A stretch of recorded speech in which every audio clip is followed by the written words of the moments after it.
Hi everyone! Here's How to Steal a Dog, Chapter 16. As soon as I got to the house, I knew Mookie was back.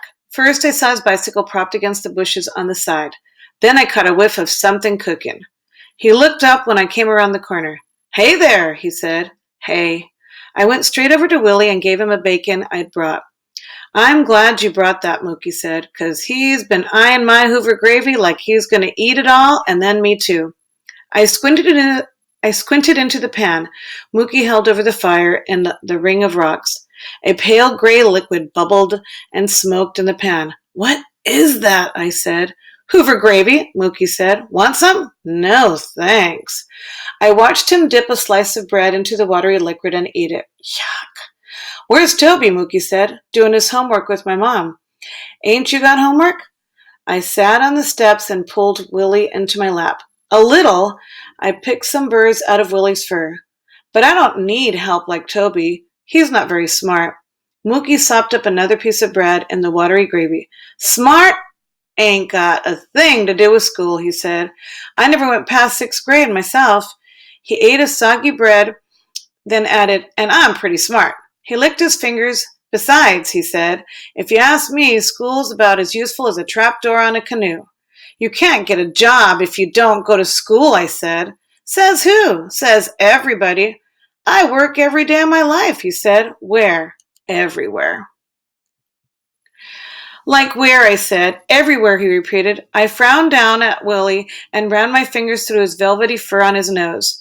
Mookie was crazy. Why was I even talking to him? "Then how come you live like a bum?" I said. I felt my face burn. I shouldn't have said that. But Mookie just laughed. "I said I worked. I didn't say I got paid." "You work for free?" "Sometimes." He took the pan out of the fire and scooped dirt over the flames. "How come?" I said. He tied the end of the bread bag in a knot, then leaned back against his rolled up sleeping bag. "Why not?" he said. "What kind of work do you do?" "Whatever I come across that needs to be done," he said. "Might be fixing a roof, might be painting, might be digging ditches." He wiggled his three-fingered hand at me. "Might even be fixing a tractor engine," he added. "For free?"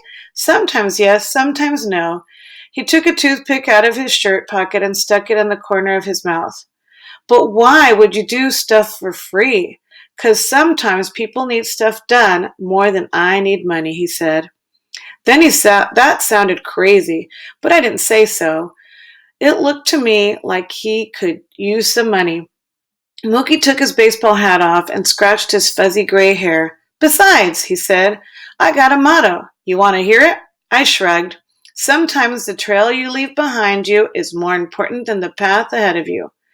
He put his hat back on. "You got a motto?" he said. I shook my head. "Nope." He stuck his fingers in the gravy. "Okay, little fella," he said to Willie. "It's cool enough for you now."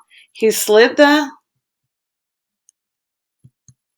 pan toward the steps, and Willie ran down and lapped up the gravy. Clumps of gooey flowers stuck on the bottom of the pan, and he licked them up too.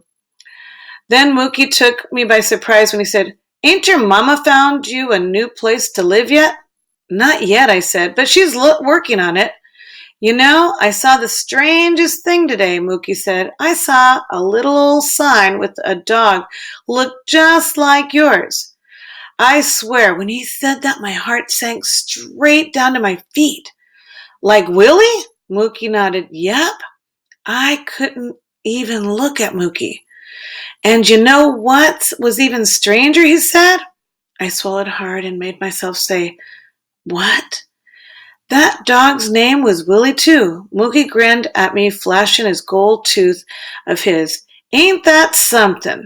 I looked down at Willie, still licking the pen. "Yes, sir," I said, surprised at how my voice came out so low and shaky. Mookie switched the toothpick over to the other side of his mouth and chewed on it. I looked down at the ground and traced the circles of dirt with my toes and my shoes. I never thought I'd say it, but I wished I was back in the ratty old car, snuggled up in a blanket, hugging my pillow. "I better go," I said, giving Willie a quick pat of the head. "Bye now." I felt Mookie's eyes on me. As I walked toward the side of the house, just as I was about to round the corner, he called a Hey, Georgina! I stopped. I got another motto, he said. You want to hear it? He didn't even wait for me to answer. Sometimes, he said, the more you stir it, the worse it stinks.